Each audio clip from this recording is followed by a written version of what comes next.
வணக்கம். நான் தான் உங்கள் அக்கறை யாரும் பேசுகிறேன். இன்றைக்கி ஒரு குட்டி கதை சொல்ல போகிறேன். ஒரு ஊரில் கணவன் மனைவி அவங்க டூ வீலரில் போயிட்டு இருந்தாங்க. போயிட்டு இருக்கும்போது இந்த வழியில் அந்த கணவர் ஒருத்தர் பார்க்குறாரு. அவருடைய நண்பருடைய அப்பா, நெருங்கிய நண்பருடைய அப்பா. சின்ன வயசுலேருந்து நல்ல பழக்கம். நண்பரும் அவங்க வீட்டுக்கு போவாங்க, சாப்பிடுவாங்க. இதுமாரி இருந்தவங்க. நம்ம நண்பராக இருந்தவர். அவர் கேட்குறாரு அவரை, என்னப்பா நீங்கள் பேசுகிறதே கூப்பிட்றதே அப்பா அப்பா தான் கூப்பிடுவார், என்னப்பா இங்கே நிற்கிறீங்க அப்படின்ட்டு அவரை கேட்குறாரு. அவர் இல்லை ஒன்றும் இல்லை, நான் என் ஃப்ரெண்டு வர்றாரு அதுக்காக பார்க்கறதுக்காக நிற்கிறேன், என் ஃப்ரெண்டு வர்றாரு அதுக்காக பார்க்கறதுக்காக கொஞ்சம் நான் நிற்கிறேன் அப்படின்னு சொல்கிறார்.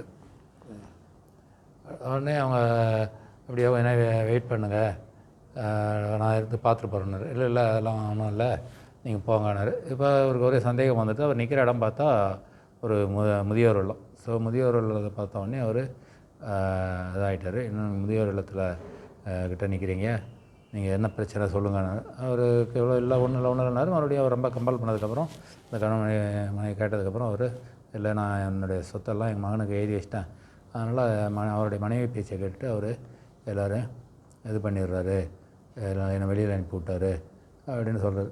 அப்புறம் அவங்க யோசிக்கிறாங்க, நான் வேணால் பேசுகிறேன், உங்கள் மகன்கிட்ட பேசுகிறேன், பேசி உங்களை அங்கே சேர்த்து வைக்கிறேனாரு. அவனே வந்து கூட்டாலும் நான் போக மாட்டேன் அப்படின்ட்டு அவர் சொல்கிறாரு. சரின்ட்டு உடனே மனைவி சொல்கிறா, ஏங்க நம்ம வந்து இவரை நம்ம வீட்டில் இருந்து போய் வச்சுருந்தா என்ன அப்படின்ட்டு மனைவி சொன்ன உடனே டக்குன்னு அந்த அவருடைய கணவரும் சரி நம்ம இட்டு போய் வச்சுக்கலாம் அப்படின்ட்டு இட்டுட்டு போகிறாங்க. வீட்டில் வச்சுருக்காங்க. இந்த விஷயம் அதுக்கப்புறம் அவங்க பையனுக்கு தெரியுது. பையனுக்கு தெரிஞ்சு